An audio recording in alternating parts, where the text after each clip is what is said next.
di atas ini. Silakan. Untuk area pengembangan yang pertama, tentunya nanti di dalam proses diferensiasi ini yang akan saya fokuskan adalah diferensiasi konten dan produk. Karena kenapa? Karena untuk dalam hal membuat teks ini, mereka ini produk terakhirnya kan teks itu bisa diwujudkan dalam bentuk PowerPoint ataupun mereka juga ingin membuat sebuah tulis handout sendiri.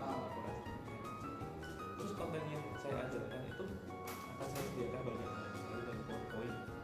Terus link YouTube itu selalu ada. Untuk paket tentunya yang basic biasanya pakai. Untuk yang proses mungkin nanti sambil berjalan waktu.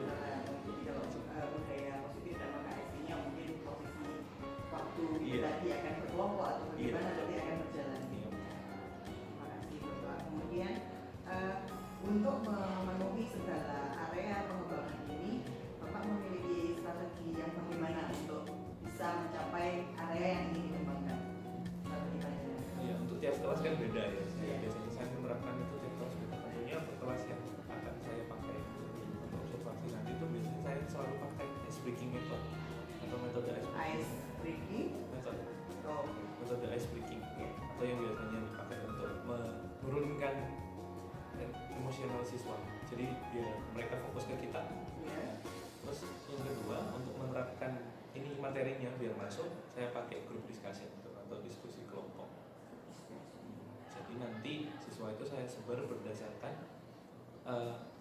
ini. Yang penting nggak satu gender dalam satu kelompok gitu aja. Biar nggak Awalnya ya, gender yang disamakan, semuanya maksudnya ada semua laki dan perempuan. Iya. Soalnya kalau satu kelompok laki pasti kacau. Jadi namanya. Terus satu kelompok cewek pun juga kadang seperti itu. Gitu. Terus juga akan ada beberapa siswa yang saya bedakan agar enggak terlalu ketimpangan. Beberapa siswa dibedakan Iya. gitu Pak. Jadi misalnya ada siswa A dan siswa B yang kompetitif, nah Iya. itu akan saya bedakan dalam beberapa kelompok. Gitu. Karena ini tujuan saya agar dia bisa memimpin kelompoknya nanti, biar bisa hidup diskusinya. Nah, untuk teknik pembelajarannya, saya biasanya memakai ini apa itu namanya, peer teaching atau tutor ya. Peer teaching. Persebaya. Iya, tutor. Itu selalu saya pakai karena masih ada kaitannya dengan itu tadi. Makanya saya ambil yang kompetitif. Nah, tujuannya agar dia bisa memimpin kelompoknya itu, biar bisa mengkontrol kelompoknya masing-masing. Gitu. Terus nanti di akhir pertemuan atau di akhir pembelajaran, saya juga mengharapkan mereka bisa menyelesaikan handout, ya, sehingga itu nanti rangkumannya semua ada di handout. Jadi handout saya itu berisi yang pertama itu pembukaan. Pembukaan itu bisa beberapa lembar itu ya. Iya. Pembukaan itu, terus akan ada materi intinya. Ya. Dan yang ketiga adalah ringkasan materi. Nah, ringkasan materi ini biasanya berisi tentang sebuah exercise kayak latihan. Jadi ringkasan materi. Yang di akhir ada exercise ya. Ya, exercise itu latihan materi. Dari yang panjenengan sampaikan sejak awal tujuan, area dan strategi yang dipersiapkan.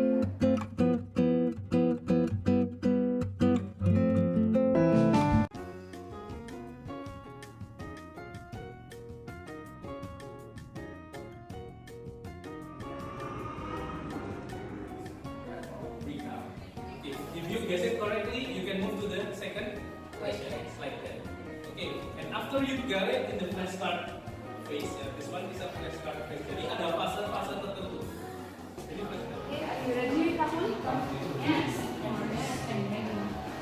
First sign ready. Both of them is the same. And the second question is make an.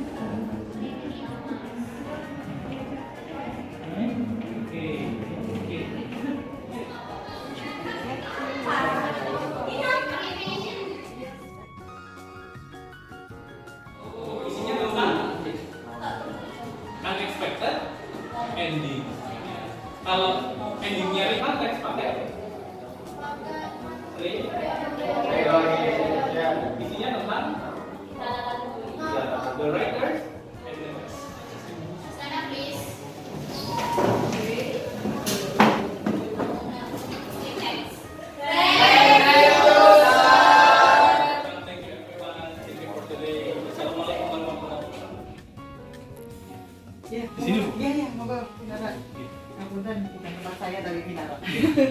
Ini kan sempat kita observasi bersama kemarin Iya. dalam supervisi. Iya. Kemudian cuma sekedar ingin ngobrol sih, panjenengan merasa seperti gimana atau bagaimana. Yang Bapak inginkan dari kemarin pembelajaran itu punya tujuan yang bagaimana? Kita Tujuan pembelajaran ya Bu. Jadi kemarin itu saya menjelaskan sebuah teks yang namanya adalah recount. Recount teks itu membahas tentang sebuah pengalaman siswa, terus dikompetkan atau dibandingkan dengan spoof. Spoof itu sama dengan ciri-ciri recount sama spoof itu sama, yang membedakan hanya struktur akhirnya. Nah, kenapa dua teks itu saya masukkan dalam satu kali? Karena nanti itu bisa membuat mereka paham karakteristiknya itu ada yang membedakan gitu. Berarti ya memang hal yang cukup berat mungkin buat anak-anak ya, akhirnya dengan ujikan di posisi itu dengan segala hebat sekali cara pembelajarannya. Yang panjenengan inginkan dari situasi observasi kemarin atau saat pembelajaran kemarin seperti apa nih? Tentunya dalam sebuah kelas yang saya inginkan pasti kelasnya yang kondusif gitu. Yang apa ya, responsif ya, nggak hanya kondusif tapi harus responsif. Tapi yang mungkin karena kedatangan Bu Nur ini jadi anak-anak sedikit grogi. Jadi awalnya itu kan waktu jenengan datang itu masih ingat ya. Seru ya gamesnya. Seru, terus tapi balik lagi ya, mereka mulai kaget ya, takut mungkin ya, karena ada dua guru dan satu ruangan itu membuat mereka nervous. Seperti itu. Apa yang bisa sebenarnya hal itu kan mungkin menjadi sebuah kendala menurut panjenengan gitu. Kemudian bisa biar tidak sampai seperti itu atau terwujud lebih baik. Ya, tentunya saya menerapkan yang waktu itu acrostic challenge atau gamenya kan namanya acrostic, jadi membuat mereka fokus lagi ke saya.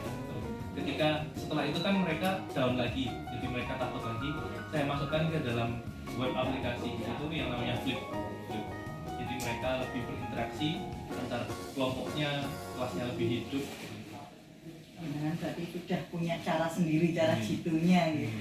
Dan lebih pada ada beberapa hal yang mungkin jenengan sering saya lihat sering melihat membawa buku kecil itu. Iya, itu iya. untuk apa kira-kira? Jadi itu adalah buku refleksi untuk saya pribadi. Buku refleksi sekaligus note. Ya sebenarnya note untuk semuanya ya. Iya. Kadang untuk nulis saya pribadi, untuk mencatat apa yang nanti akan saya terangkan di pertemuan satu misalnya gitu. Pertemuan berikutnya untuk refleksi diri. Jadi itu sebuah kalau sudah arahnya sudah bagian dari gagasan jenengan ya, karena kan tidak semua guru sebenarnya di sekolah kita kan tidak ada yang dipaksa untuk membuat skenario kan ya.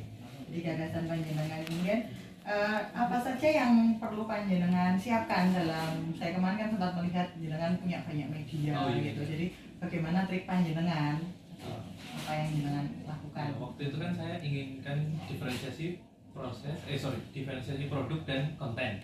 Nah, untuk produknya saya ngambil dari produknya sebelum-sebelumnya, jadi dari Miss Vivin, dari Miss Vida, saya minta untuk referensi, dan mungkin beberapa untuk saya sendiri itu dari saya sendiri.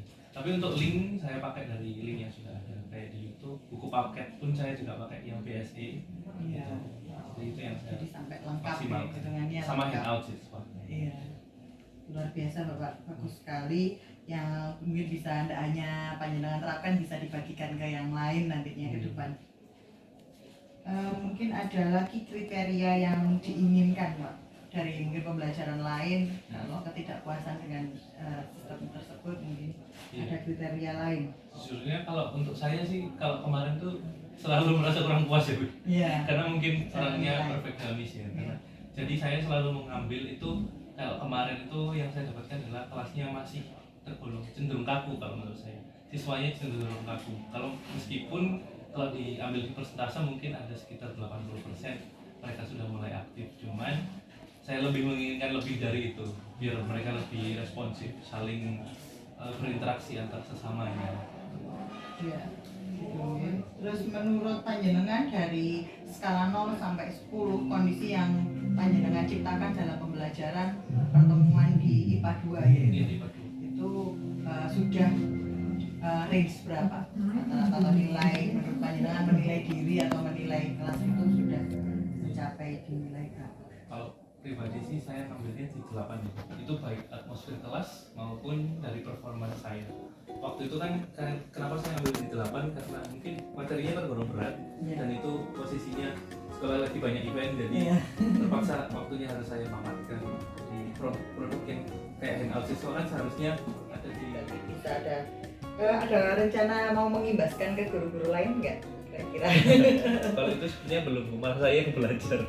Jadi saya sebenarnya selalu tanya dengan guru-guru yang lain seperti gimana sih cara bikin PowerPoint yang menarik gitu kata Pak Ari gitu. Gimana cara bikin cara cari link-link yang link YouTube untuk belajar bahasa Inggris yang enak kata Komis Bida. Jadi proses belajar nanti saya mencuri yang mengaplikasikan. Pasca observasi kan sudah, apa yang kira-kira panjenengan akan lakukan ke depan? Saya lakukan ke depan itu tentunya memperbaiki ini ya, mungkin metode pembelajarannya mungkin agak diganti. Sistem learning itu sebenarnya sudah bagus, mungkin ada yang lebih bagus lagi yang cocok.